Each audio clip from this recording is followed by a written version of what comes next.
My mother, she was a very, very righteous woman, and they needed help. These families needed help. Some of them were put on the isolation. It shouldn't spread out. And this I remember vividly.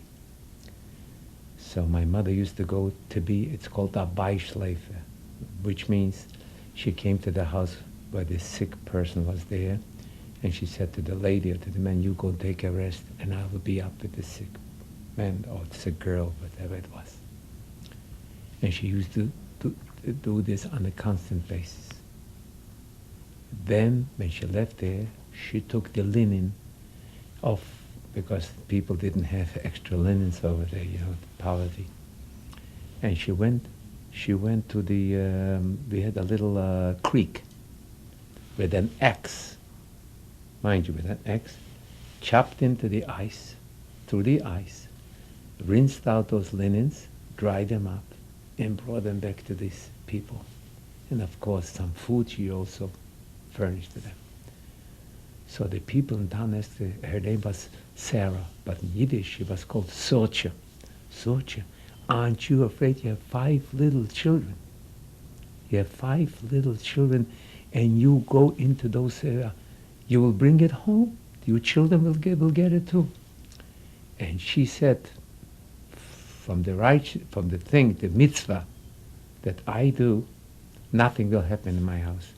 Now mind you, like I mentioned to you before, we lived across the hallway. My aunt was living also with 5 children. She did not go. In her house, right, like the hallway over here, right? My cousin got typhoid, and nobody got sick by us. Can you imagine this? Amazing. That is amazing, yeah. She said, in the merit, what I do for these people, nothing will happen.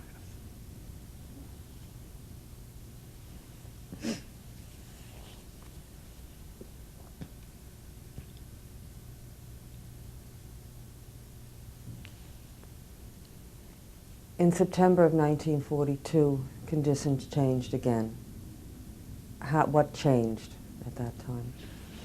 In 42, around September, and like I mentioned before, the boys used to go to work, my 2 brothers, in the morning and bring them back at night. And then all of a sudden they said that they have to find themselves in a certain place, which was called Zaslav. It's like 10 kilometers away from us, maybe 12. Then also the next morning, there were posters posted on the walls, wherever. Every Jew has to find himself in the square on Saturday morning at 8 o'clock, and he can take 25 kilo along with him. So I remember that day I went upstairs to the roof over there, and my mother gave me a sack, and I attached 2 shoulders to it, and I started packing my things. Everybody did, my sisters did the same thing. Do you remember what you packed? Well, I didn't have much to pack, this I can tell you. Mostly was food. They knew that this was the most precious things. My mother gave us each child, in case we get lost, from each other, a bread, and some, I don't think that we had anything else, bread, maybe some beans. And that maybe 1 or 2 shirts and another pair of pants, and sort of. That was about it.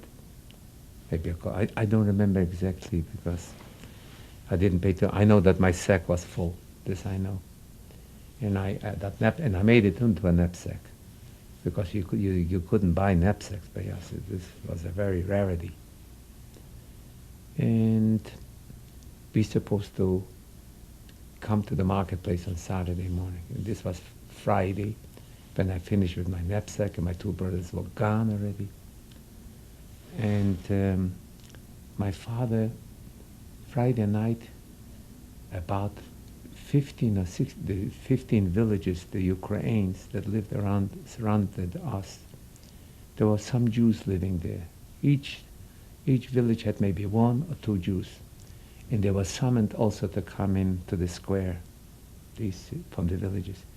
Before that was on a Friday night, they came into us because we had a big house.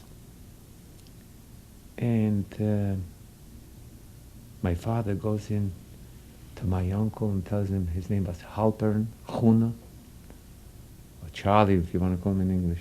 His grandchildren are doctors here. And he said to them, listen, I am not going under the knife. In Yiddish he said, Ich gehe nicht inter Messer. Ich weiß that Hitler will not, I know that Hitler will not let one Jew survive. That's the way how I think about it. And he said to him, listen, look, let's go to the forest. And he went to another neighbor, his name was Mayor Graber. And he said to him, Mayor, you come with me, and this is the only way we're going to survive. My mother opened up the stove over there in Europe. Everybody used to make his own cholent. You know what a cholent is, I presume. Perhaps you could explain. A cholent is, you prepare it Friday, you put in beans, and you put in some flour, and if you have a piece of meat, of course, you put it into the oven, and then they used to close the oven, sometimes even with a little cement, like cemented, and this was there overnight, and in the morning we used to take it out, and this was the food for Shabbat. So since that was Friday night and the cholent was prepared, we didn't want to leave it. I mean, this was such a delicacy. Where can you get something like this? And especially it was food. We opened up. My mother opened up the oven. She pulled out the cholent. She gave us to eat, and she gave some. We shared with those Jews that came from the villages. Everybody had a little bit. They went their way. We went our way. They went also some of them went to the forest. We went to the forest, which was deep into the forest. And that was Friday night, about 12 o'clock. On the way there, it was like already, as we approached the forest, maybe a kilometer into the forest, my father turns around and sees my sister is gone and my cousin is gone.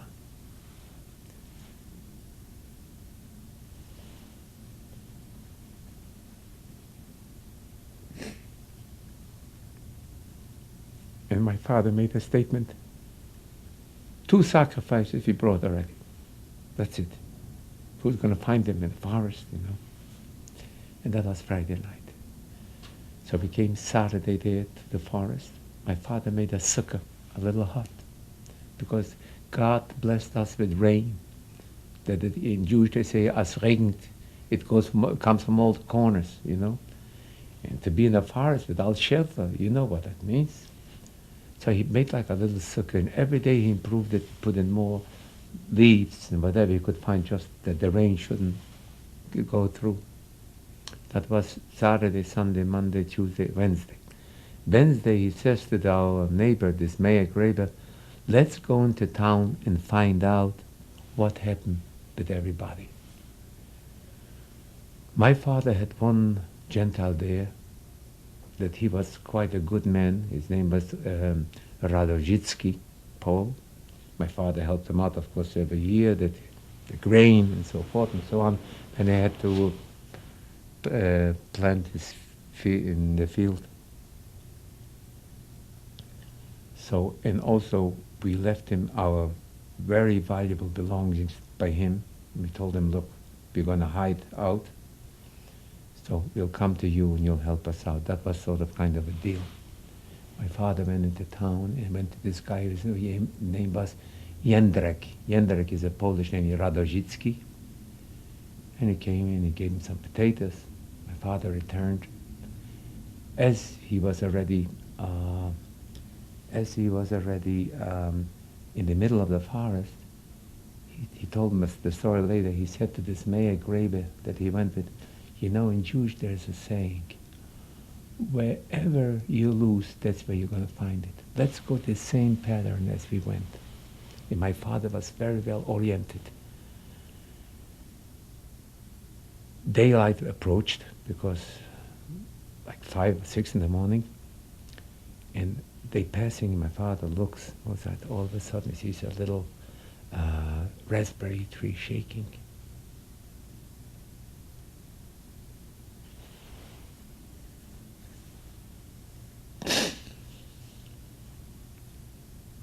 And he sees, pushes away the tree. They're laying over there, fainted, white. Mind you, this was from Friday night till Thursday night. They were under that tree. All what they had with them, you see, we were so conscious about certain things. Everybody carried something in his pocket. They had a half a kilo of sugar, in case you get separated, whatever happens. With that sugar, they survived for 4 days, and from the rain that was raining, they stuck their tongues out and they drank.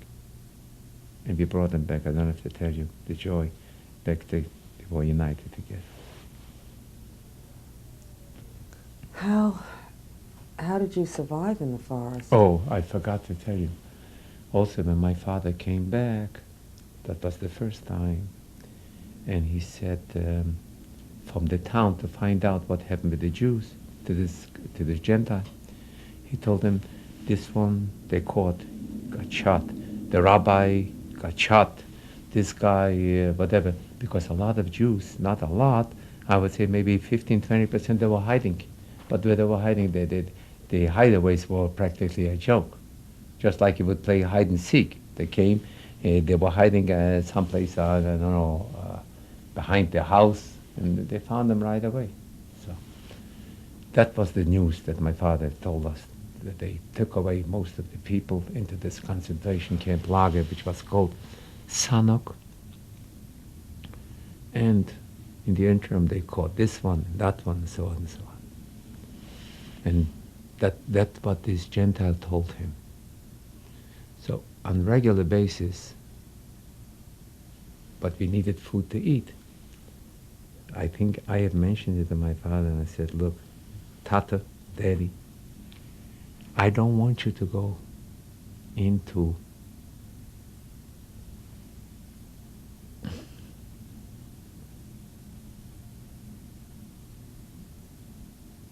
to the town, because if they capture you, nobody will survive.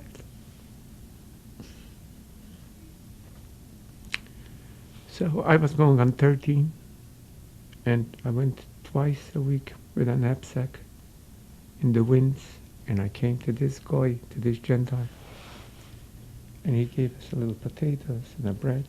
The journey took like 10-12 hours. The distance was probably 8 kilometers maybe, but in a forest, hills up, hills down, this is what they call Carpathian, you know. And I was going with another young man, We went like twice a week, and we brought some potatoes and some bread. Of course, during the day, then the winter, the cold came in. So my father started making a bunker, started digging for shelter. And we made 3 bunkers right next to each other, and we covered them with branches, leaves, and it wasn't so cold in the. And the winter came. This was probably September, not December. When I came into this Gentile and I heard, so I asked him, what happened? So they tells me that about 30 or 40 boys are coming into the town from Bukovsk, from the concentration camp, and they're going to work in Bukovsk again. So their job was they want to clean out the Jewish houses, you know, for everything for the Germans. And most of them I knew. So I made contact with them. But the night one was on a Monday and a Wednesday. And matter of fact, this guy Stern, what I told you that he was shot, his brother was there too. And he told us the news. He was in the lager already, in the camp. What happened over there? The first day Rosh Hashanah, he told us the story what happened already. Even was like 6 or 8 weeks later, 5,000 was sent away to a concentration camp. If I'm not mistaken, it was Belzec. And this was not far away also from, by the way, there's no survivors. Nobody survived in those. 5,000. Then they start making selections. It's called selections. Selection. The old ones, you couldn't work. The sick ones, they opened their grave. They kept on shooting 200, 300 a day and so forth. The bottom line was, till about the end of December, they called in already those workers, the 70, from Bukovsk, from all over. They had spread some workers around. And they wanted to finish them off too, unless they were strong, to send them away someplace to a concentration camp. And my father, again, like I said, was a very big pessimist. And my two brothers were in that camp working also. So he sent a message.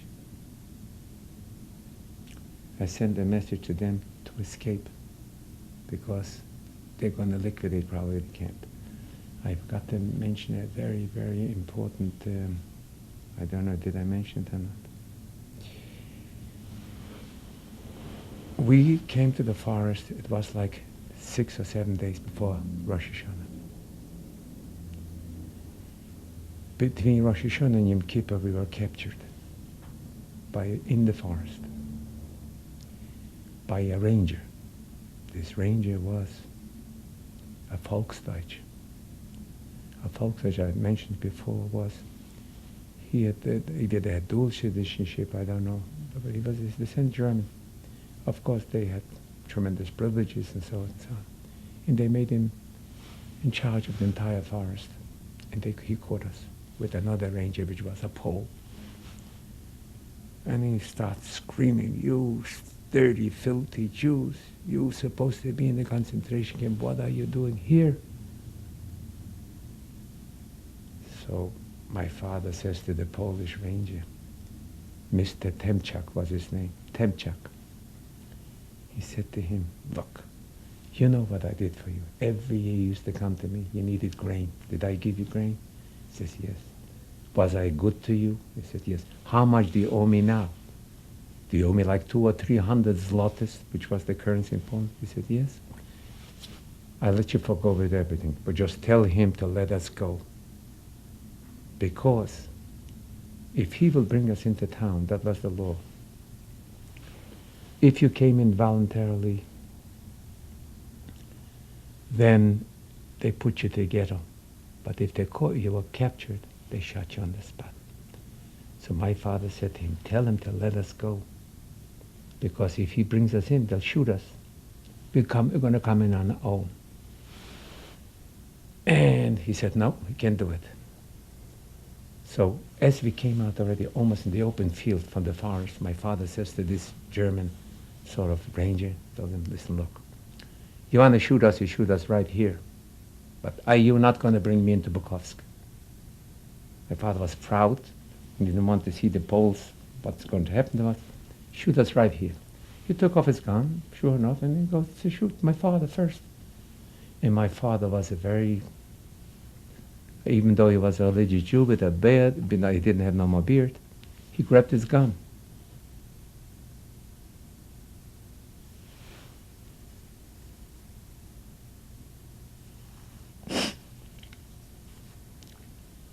And he stepped my father right next to the heart. And the blood came flowing from my father. And there were two other children, my age, 6 months younger. He started screaming, you know. So the Pole says, "Let him go." This Polish, let him go on their own. Finally he says, "If I ever find you again in this forest, I'll shoot you right here. I wouldn't even bring you in." That was his statement. And he let us go. We went back to the forest. And that was Erev Yom Kippur, day before Yom Kippur. We had no food, because, and Yom Kippur, of course. And after Yom Kippur, we had no food. That was the third day. A miracle came. We found an apple tree. in the forest with little apples. And that's how we survived Yom Kippur, the day after Yom Kippur. That's amazing. How was your father's wound taken Oh care yeah, of? I forgot to mention. You know that it's being brought down in the 5 books of Moses, the Bible, how the Jews went to the fields. You know, Pharaoh gave out a decree that every Jewish boy should be thrown into the Nile. So the Jewish women used to go out in the fields and give birth to the children over there. And the commentary says over there they were well and fine, that God was there, whatever. That's exactly what happened to my father. He was stabbed normally. If this would happen in the United States, he would be like a week in intensive care probably, and 3 weeks, whatever. The next morning he walked around. My mother took off a kerchief. She was a shaved woman. She didn't have no hair yet. And she bandaged him with that kerchief.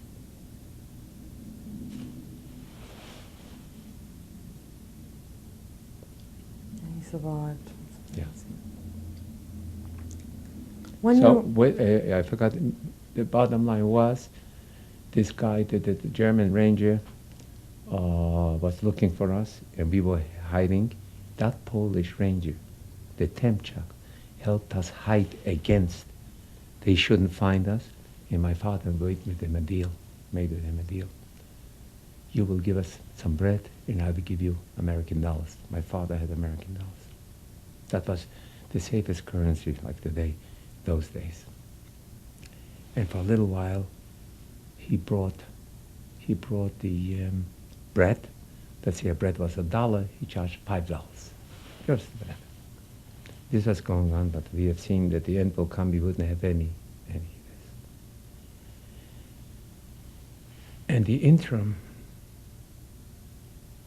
like I mentioned before, my father sent this guy Temchak to the concentration camp to meet my brothers and tell them to escape from there because they will not survive there. And the contact came, and they somehow managed to escape. It was like probably like 25, 30 kilometers from there, and they came to Bukovsk. They went to this guy, Gentile. His name was Radodzitsky, and he told them, explained them that I come twice a week. When I'll come, I'll pick them up and bring them to the forest. And so it was. I came there and I brought my 2 brothers. This was like middle of December. We were like 16 people, and they brought friends, and people in the camp heard about this, you know. So they ran also, and they came to us. We were 42 people in that forest already. This guy, Temchak, that he helped us shelter, to hide from this German. In the city, in the town, in Bukovsk, people in the bar were talking, oh, he has a new sweater, and this most probably must be hiding Jews on the Temchak. And he was afraid. He wanted to cover himself. There was one family by the name of Tallenberg, a family of 12. He himself brought the Germans and they shot them. They were like 3 kilometers away from us. in the forest. In the forest. So when my father went to visit, he used to go visit him periodically every second day. He came there, everything collapsed, and all their bodies were laying scattered over there. So my father said, most probably he's going to do this to us also. And one guy that came from the concentration camp to us also into the forest, he knew the borders very well.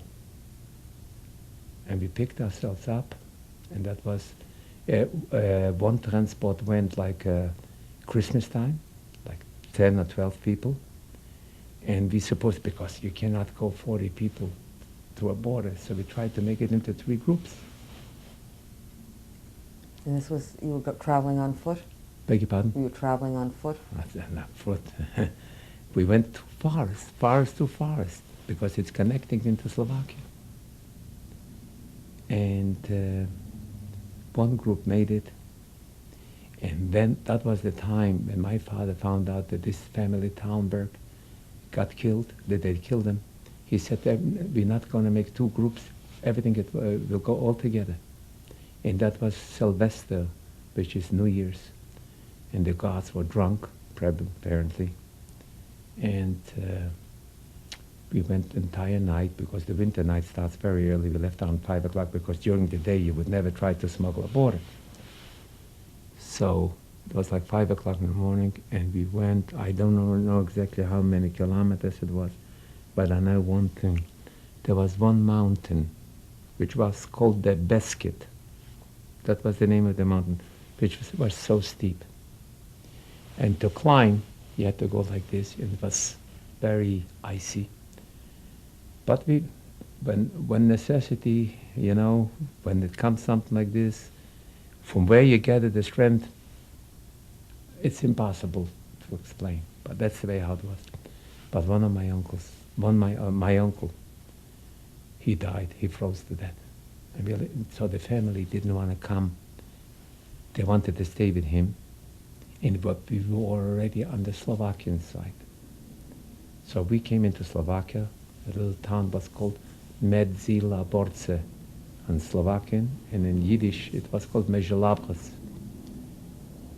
And the next couple of days they brought in my uncle dead, of course. He was buried over there, and the family.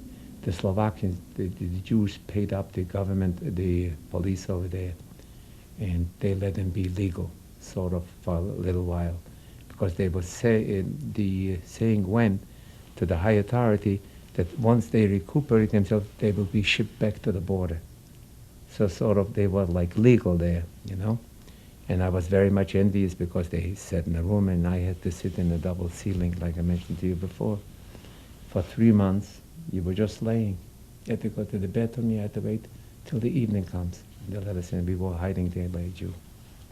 I'd like to go back to the crossing over into Slovakia. Yes. What were conditions like for Jews in Slovakia at the time you arrived? In Slovakia, most of the Jews, about 80%, were already deported to the concentration camps.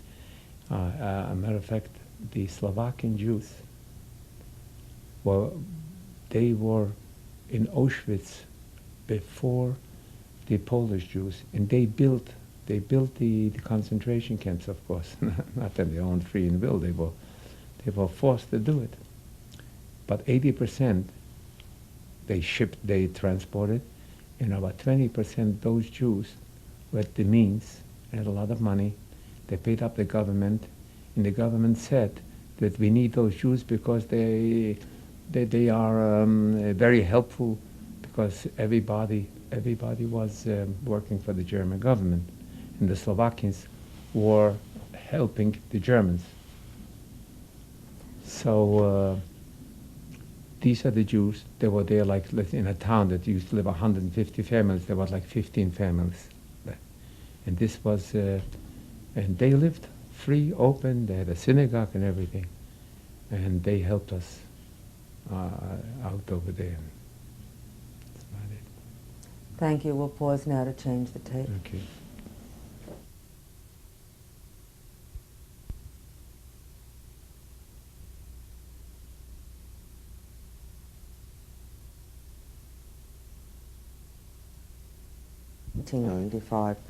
On our last tape, you and your family had crossed over into Slovakia from Poland. How did you find someone to help you? Where, in Slovakia? In Slovakia. Oh, there were Jews. And these Jews were helping us out. And for a while we were hidden by a Jew in a double ceiling he had in his house. And then we were shipped to Humene, which is the next town. It was a bigger town, much bigger town. And this was a Jewish school, and there was this man by the name of Hans. He was very well liked by the police and so forth. So we were in that school, sleeping there, eating, and matter of fact, they provided us. We used to take baking powder and make packages out of it, some kind, just to live a little livelihood, you know. This was going on from March until September. And by the way, I wanted to mention here, as I told in at the beginning, how we used to, you asked me what I liked the best, and I told you about making the matzahs. In that town, Humene, also the same thing. Don't forget this was during the war. And Manischewitz wasn't there. Horvich for sure not, you know. But you needed matzahs. There were quite, I would say, probably like 30 or 40 families.